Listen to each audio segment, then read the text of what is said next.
మంచు ఫ్యామిలీ మొత్తంలో Manoj life style చాలా డిఫరెంట్ గా ఉంటుంది. పేరుకైన హీరో కానీ ఆ గర్వం మాత్రం మనోజ్ లో ఎప్పుడూ కనిపించదు. సమయం దొరికినప్పుడల్లా ఇతరులకు సాయం చేయాలని ఎప్పుడు ఆరాటపడుతూ ఉంటాడు. నిన్న మనోజ్ చేసిన ఓ పని అందరినీ ఎమోషనల్ గా మార్చేసింది. మనోజ్ ఓ అనాథ ఆశ్రమానికి వెళ్ళాడు. ఆ ఆశ్రమంలో తన సొంత ఖర్చులతో డైనింగ్ టేబుల్, కుర్చీలు, అలాగే బట్టలు కూడా అరేంజ్ చేశాడు. అదే టైంలో ఓ మతి స్థిమితం లేని వ్యక్తికి మనోజ్ హెయిర్ కట్ చేయడం అక్కడున్న వాళ్ళందరినీ షాక్ కి గురి చేసింది. మనోజ్ ఓ వ్యక్తిని దగ్గర తీసుకొని కుర్చీలో కూర్చోబెట్టుకొని అతనికి హెయిర్ కట్ చేశాడు. అతను ఓ మతి స్థిమితం లేని వ్యక్తి. ఆ అనాథ ఆశ్రమంలోనే ఉంటున్నాడు. చూడ్డానికి అతను గడ్డాలు మీసాలు పెంచుకొని ఒక పిచ్చోళ్లా కనిపించాడు. కానీ మనోజ్ మాత్రం అతన్ని దగ్గరికి తీసుకొని తన చేతులతోనే హెయిర్ కట్ చేసి అతనితో ఒక సొంత వాడిలా సరదాగా మాట్లాడడం అక్కడున్న వాళ్ళందరినీ షాక్ కి గురి చేసింది. ఒక హీరో ఇలా కూడా చేస్తాడా అని చాలా మంది ఆ సినారియో చూసి అనుకున్న వాళ్ళు ఉన్నారు. నిజానికి చాలా మంది స్టార్ హీరోలు సేవా కార్యక్రమాలు చేస్తున్నారు. కానీ వాళ్ళకి మనోజ్ కి ఉన్న డిఫరెన్స్ ఏంటంటే ఆ స్టార్ హీరోలంతా ఇండైరెక్ట్ గా హెల్ప్ చేస్తుంటే మనోజ్ మాత్రం ఇలా జనాల్లోకి వచ్చి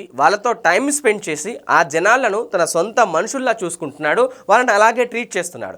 ఇది కదా నిజమైన సేవ అంటే. ఈ విషయంలో మాత్రం మనోజ్ చాలా గ్రేట్ అని చెప్పాలి. అతను నిజంగా real hero. So hats off to Manoj.